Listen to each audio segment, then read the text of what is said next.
Our technological expertise and resources will grow and grow as our equipment and resources improve and improve. The second full-time position is coming together as a pastoral associate for administrative services. This is a project manager. We have had the parish administrator model used in our parish for almost 20 years. And as with the broader church, this is increasingly becoming a position that gets schizophrenic between finances and administrative services. And as is human nature, we get one or the other. We either get a bean counter who never looks outside of the office, or we get somebody who's all over the office but is not managing our accounts. What is a director of administrative services or a pastoral associate for administrative services is to make sure that now that we have our business office going so well, and thank you, Tony, and the Finance Commission for that, we now are able to direct staff resource so that we not only have the right rooms for the right people, but we don't have theologians breaking the speed limit to rush out and buy paper plates because no one remembered to order them.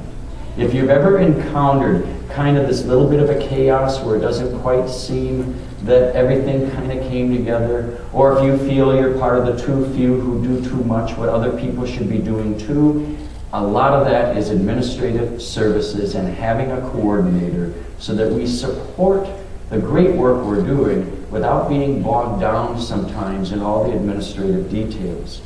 Most of us on staff know what it's like to do all of our own secretarial work because we all are with jobs that are over our heads and with job descriptions that have increased beyond human ability to do that. We make it work. But a director of administrative services will help to coordinate so that more and more we're doing what we are trained to do, to be a resource for ministry. So that what you are doing in terms of helping the ministries to be together results in where people actually have a great time and fun and it's productive and inspirational in ministry. Sometimes our frustration as leadership is because the little details get dropped and at the last minute we're running around trying to pick up drop balls, and it has nothing to do with having a master's degree in religious education. Recently, our team leaders, the pastoral associates on our staff who serve as department heads, did a needs assessment. Most of what we identified fell into the category of administrative support. Once again, our ministry model is to use our staff as resources to the ministry of the people and eliminate some of the administrative frustrations behind the scenes and the frustrations in our ministries that happen because some of the details is really no one's job. It's just whoever grabs it. This is a key component in improving the life of our parish community. With better facilities, updated equipment, and a lean but more focused staff, I look forward to a time in the near future when our parishioners are not the only ones who grow in their faith, but also that we do as leadership, but we also do as staff. The development of lay ecclesial ministry is a critical component when we are looking to staff to be resources. And our staff needs some time to step out and really deepen our understanding of where our parish is today, where our church is today, and what are some of the theological insights that we would have if we had time to enter into those as a staff, rather than with our checklists making sure that there are always napkins in the social hall kitchen. I like that, man.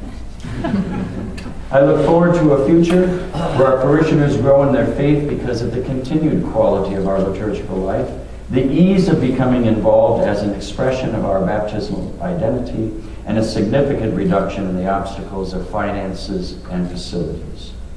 So besides listening to an overview of information, what do you have to do with all of this? Well, lots. You have already been an integral part of our self-study called Best Parish Practices. You have already been a part of our long-range planning process that came out of this self-study called Vision 2016. These evaluative processes were more than paperwork. They focused our needs and gave us a plan for moving our parish forward to meet these needs. Centered in Christ came out of our long-range plan, and so does our gathering tonight. By design, some commissions started out as a representative group of the ministries under the commission's umbrella. It was a great place to start. Yet as our commission structure matures, it naturally evolves into more strategic planning so that we prioritize our resources to meet the needs that support the overall missions. Sometimes the members of the commissions are the ones who know what's going on in all those ministries, and yet oftentimes, as happens in every organization, we tend to move from either new idea to new idea to new idea, or we move from crisis to crisis to crisis, and we don't take the big picture to look at what is this commission's role in the overall life of the parish community.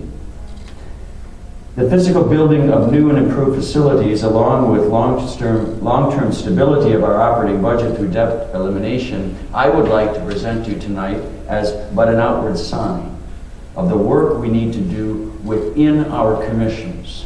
It is building time. One general definition of leadership is that it is that person or people who makes sure that the needs of the organization are being met and that whatever needs to be done is getting done. Our goals and objectives for each commission is not just making you do something. It's a critical component of communications and dialogue with our parish council so that as we look at all commissions' goals and objectives, we're able to start as well to be that consultative process that identifies our priorities and identifies our gifts so that we're able to meet the needs of our parish. Now, up to this point, leadership has had to focus on buildings, budgets, and structure. We are in an exciting chapter when we can move on to building our people into a community of the gospel. Our commissions are the first building blocks towards the ongoing formation of our parishioners. Our long-range plan identifies some key priorities to make sure that our leadership structures have succession plans, goals and objectives that are both actual and accountable, and to share in the common vision of our parish. Commissions are invited to implement succession plans so there isn't institutional memory loss.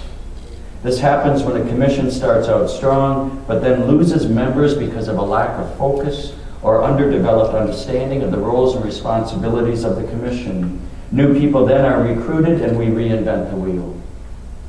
Providing for the transition between commission members and between the chairs of our commissions help to ensure that the work done last year is built upon next year. It is also recognizing that your gifts of leadership contribute not just to the ministries in your specific commission, but also contribute to the overall good, the health, and the vitality of the whole parish. With a full complement of 8 or more members, a succession plan for commission leadership in place and implemented, the next building block is the actual work of the commission to support the overall direction of the parish as established in our long-range plan and the ongoing work of our parish council. Here, blinders blind us when a commission is focused only on its ministries as though that is the only thing happening in our parish. Each commission is called upon to broaden the understanding of its members to be able to know what all the other commissions are doing. Otherwise, we silo, we tunnel, and we become isolated and insulated. And that's some of the disconnect when a commission is all excited about something they want to do. All they hear is no, but what they don't hear is the impact on other ministries, other commissions, on our budget, on all of these things. If we can only see our own needs, no is a big disappointment. When we see the needs of the parish, what we propose is in concert with that, and oftentimes gradually and sometimes even overnight just develops into a wonderful part of our parish. So with a broader vision as members of our commissions and as members of our council, we are able to do a lot more of the development and ways of meeting the needs of our parishioners without stepping on each other's toes and getting into competition with each other for limited resources. When I understand the needs of another commission, I am less rabid about the needs of my own commission and less promoting my need as though it doesn't matter what you need. I envision a day in the near future when up-to-date commission minutes are on all of our websites, and we overcome one of the biggest obstacles in a big parish, which is communications. Remember when real estate developers used to say 3 things are important: location, location, and location? Well, in our parish, where sometimes the right hand doesn't know what the left hand is doing, and in some cases, when the right hand doesn't even know there is a left hand, our maxim is that there are 3 things that are important: communications, communications, communications. Much of what we do here is our best kept secret. We work so hard to do all that we do, we don't often have time to tell people what we're going to do. I hear all the time people who walk past the same bulletin board, but then see it for the first time 2 weeks after the event is over. Oh, when did this go up? Yes, we put up advertisement after the fact. Now that's facetious, but it does say that communications principle of getting a message 7 times, 7 months in advance is critical. Oftentimes, within even our own ministries, we don't even know what we're offering here. And then we judge the quality of what we're doing by the numbers that show up. And I would like to say we do some great stuff. And if the numbers are small, it's probably because the parish didn't even know we were doing it. But when we're doing all that we can do to do what we do, it harkens back again to why in staff resources, communications and administrative services are critical. Because we not only get to tell our story in a much broader way of communicating, we're also far more effective in keeping in front of our parishioners events that over time they may find the time to participate in. With improved technology, we can tell our parish story. I get to hear it, but so often in, if you will, the grunt work of the nuts and bolts of commissions, we're not hearing the good work and how people's lives are being changed and how people are deepening their faith because of involvement in any one of our numbers of ministries represented by our commissions. We can have commissions that work together rather than as independent departments.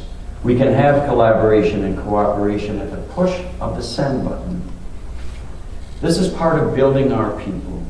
I invite our commissions to first renew the gifts of the members by moving to a more strategic, as well as, or perhaps in place of, a representative group.